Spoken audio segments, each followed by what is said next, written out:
Hi,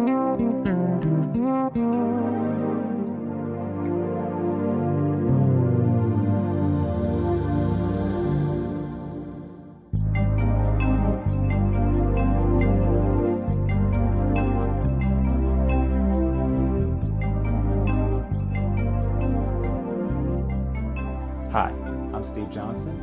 We're here today to discuss a very powerful book called Blue Black, Tears of a Father and Child. The author is Paris D. Rose, and this is a powerful story about a woman's journey from domestic violence to redemption. We have a really good panel here today. We're going to have a conversation. We're going to call it Breaking the Cycle as we break down all the different nuances of the book. The panel today includes Joyce. We have Lita. We have the author, Paris D. Rose. And we have Kenny. How you doing? Today, our conversation is called Breaking the Cycle. All of us have read the book. She wrote the book, but we want you to know about the book. So let's get started.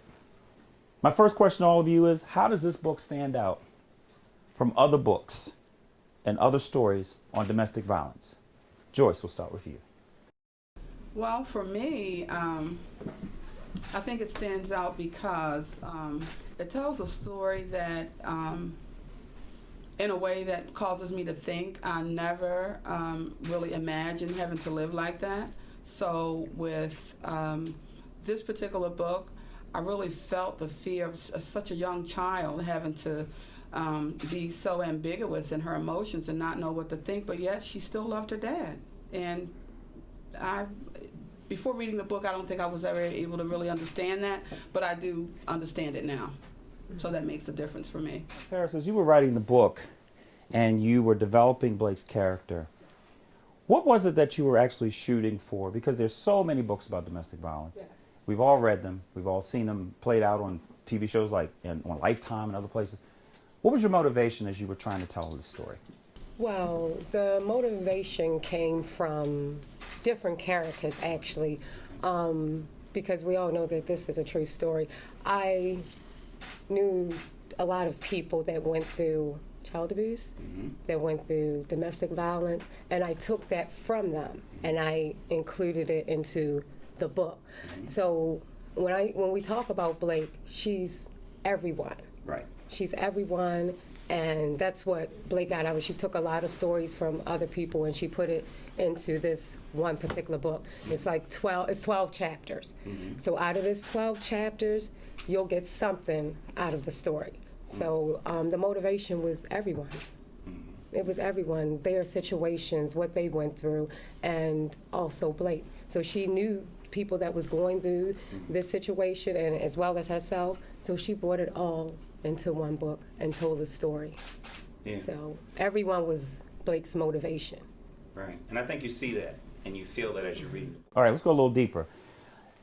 One of the things that I saw when I read the book is her ability to forgive.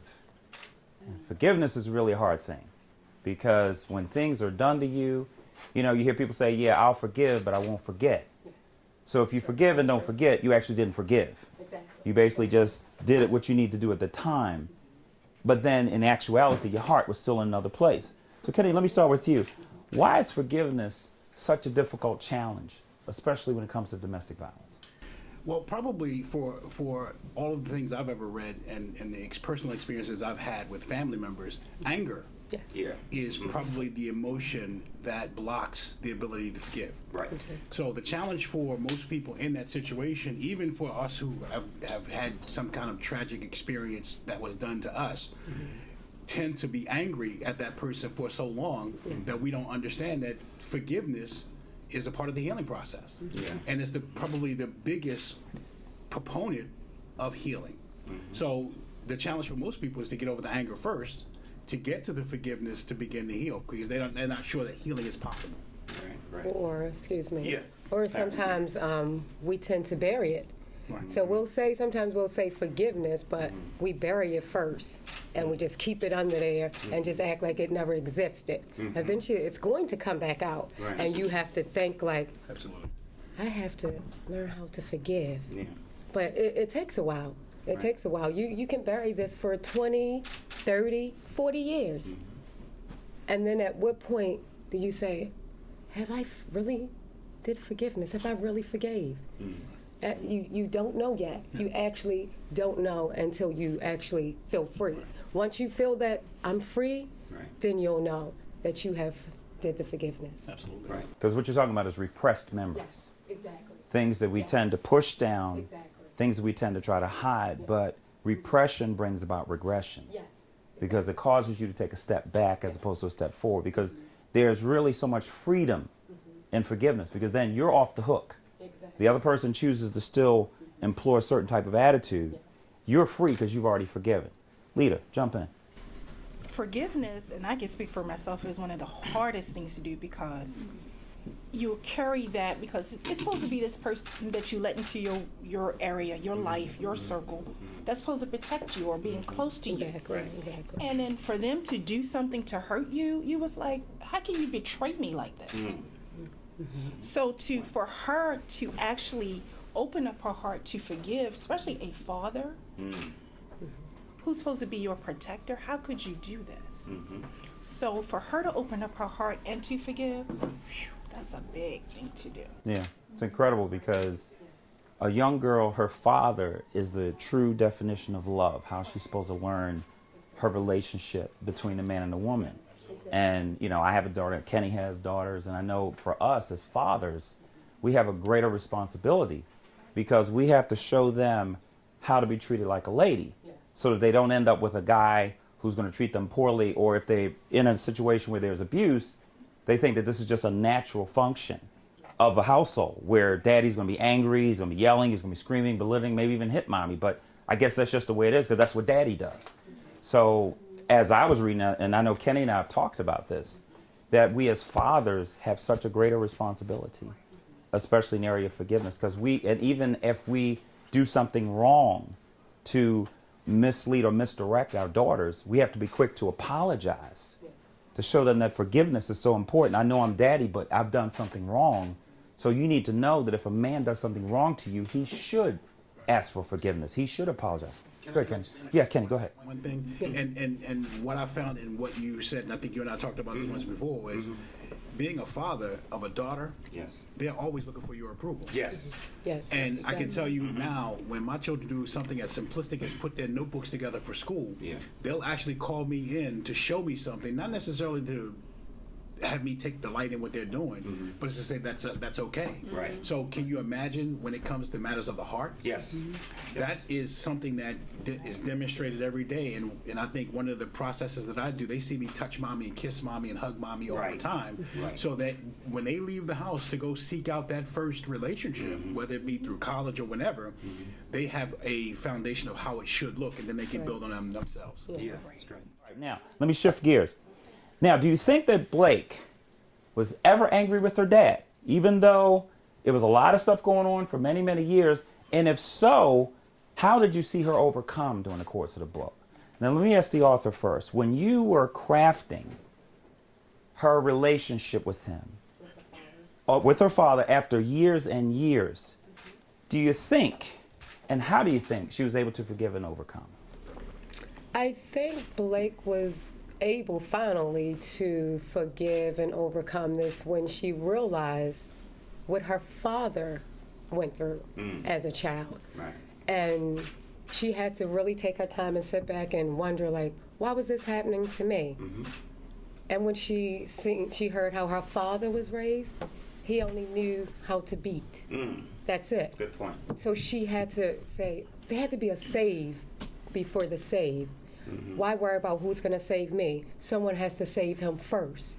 That's how Blake was able to forgive her father. Yeah. She knew that he needed saving, and that was everything to her. Yeah. That was very powerful. That was very powerful because over the course of the chapters, you saw her beginning to have, just being heartbroken for him. Not so much, worrying that he's my oppressor. But you know what? I think he's doing this because he's hurting. And we all know that hurting people hurt people. Just a little bit to the whole California decision. Yes. Yeah. Her love and all of the other emotions that were good emotions were illustrated in her dilemma as to whether or not do I stay or do I move. Now, a lot of people would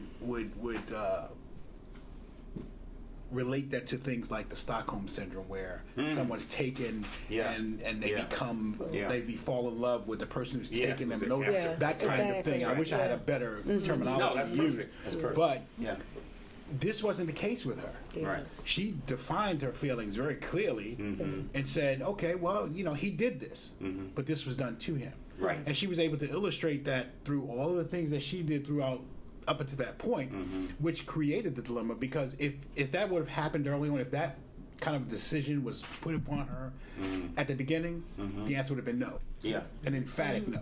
Yeah. But because she started to learn progressively, go through her own thing, Right. start to get in situations, get out of them, when that dilemma came about, she actually had a choice to make. And it was because she still loved her dad. Right. Lita, what do you think about that? Basically, I do think that Blake was angry with her fathers, and which would be a natural reaction. But as I was reading the story, and she started reading the letters, her heart started to change. Yes. And from him writing the letters to her, he was explaining in his way, like, I love you, but Right. and I'm sorry. Right. But he didn't know any better. Right. He just didn't know. Right. And he was crying out through He that. did, right. Yeah. He reached out to her, and which most people should do. If you've done wrong, reach out to that person and apologize. Yeah. Right. Healing has to start somewhere. It does. It was. Joyce. Well, I think that somewhere, because my question, when the whole time I was reading this book, was, what does she think of him? Will she hate him for life? Is she angry? So that was always a question in my mind. But after reading the entire book, I feel that that Blake somehow, I think in her heart, because the assumption is that perhaps the dad wasn't beating and so abusive all along. So as a child, at least me, I can remember back to when I was 4 years old. I don't know about the author, but I think as a little child, we fantasize as adults. So I think as a child, I think Blake probably held on to the fact that he's not really a bad man, and I don't know why he's doing this. I'm confused, and I can't imagine what that must feel like. And so as time went on, yes, I do think the letters, she felt like, okay, wow, this is confirmation that he really did care for me, although he didn't express it at all. He did the opposite. So I think that's powerful, because not a lot of people can do that, and not a lot of abusers, based on what I've seen and heard, actually come around and say, oh, I do like you, or I do love you, and express that sense of feeling. I think he may have, and this is a hypothesis if you will, but I think he may have been trying to also let you know that perhaps he was sorry, and let when I say you, I'm talking about the readers, let us know that maybe he didn't intend to do that.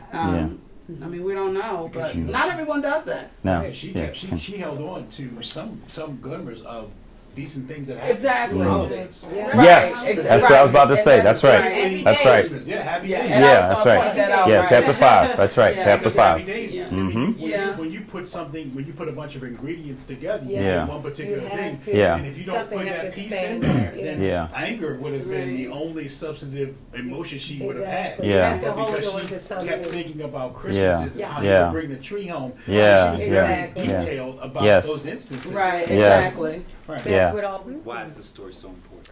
This story is so important because it will touch every household.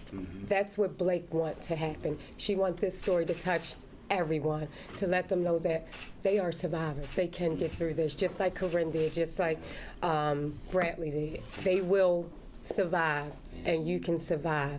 And just as the father, because we all know that, it starts out with the father being the abuser.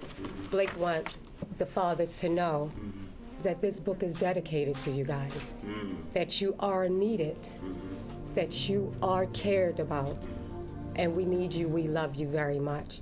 And I dedicate this to all the fathers. Outstanding. Well, you heard it from them.